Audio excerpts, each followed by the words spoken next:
This is Eddie Dexter, and this is another moment of insight for victorious living. I took my daughter's dog out for a walk, and as you know, those that have been following my podcast know, that's an ordeal in and of itself. But because I love my daughter, there went the dog and I. Well, as we began to take our walk, it started to rain. And so we returned home. And the little thing was very excited and very happy that, one, we went for a walk, and two, that she was out of the rain.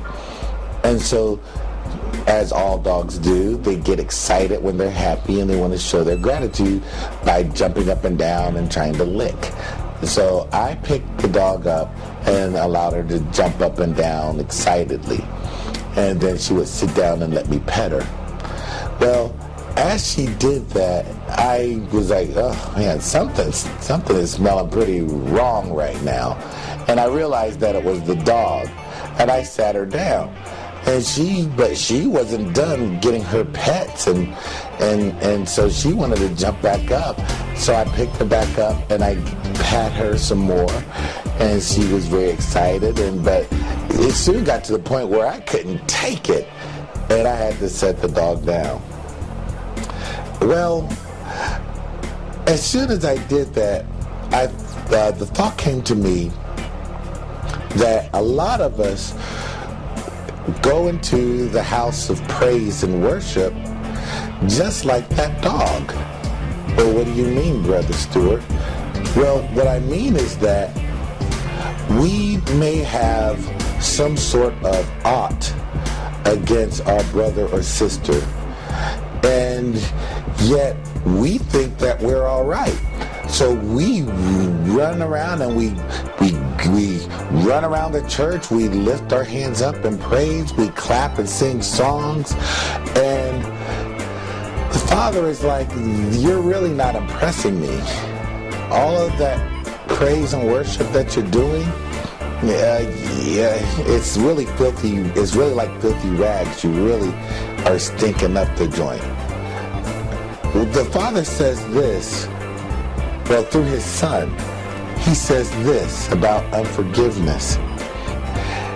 In Matthew, the 5th chapter, beginning at the 21st verse, you have heard that it was said to the people long ago, do not murder, and anyone who murders will be subject to judgment. But I tell you that anyone who is angry with his brother will be subject to judgment. Now, what he's telling us is that if you're holding a grudge against someone, you need to let that go.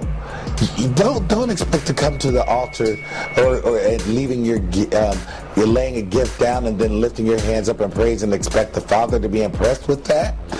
It says here in the 23rd verse of the same book and chapter, therefore, if you are offering your gift at the altar and there remember that your brother has something against you, leave your gift there in front of the altar. First go and be reconciled to your brother, then come and offer your gift.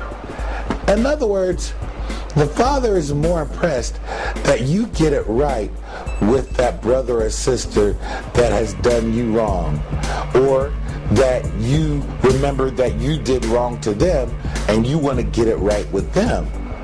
Because then your praise becomes a sweet smelling savor unto the Father. It's smelling like a wet dog. So get yourself in order by letting go. It's really going to do you good, and it's going to please the Father. And once you do that, my friends, you will be living victoriously.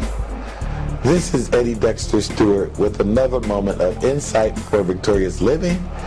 I thank you for listening. I thank you for tolerating my voice. Hopefully it'll be back next week. Until then, this has been another moment of insight for Victoria's Living. God bless you.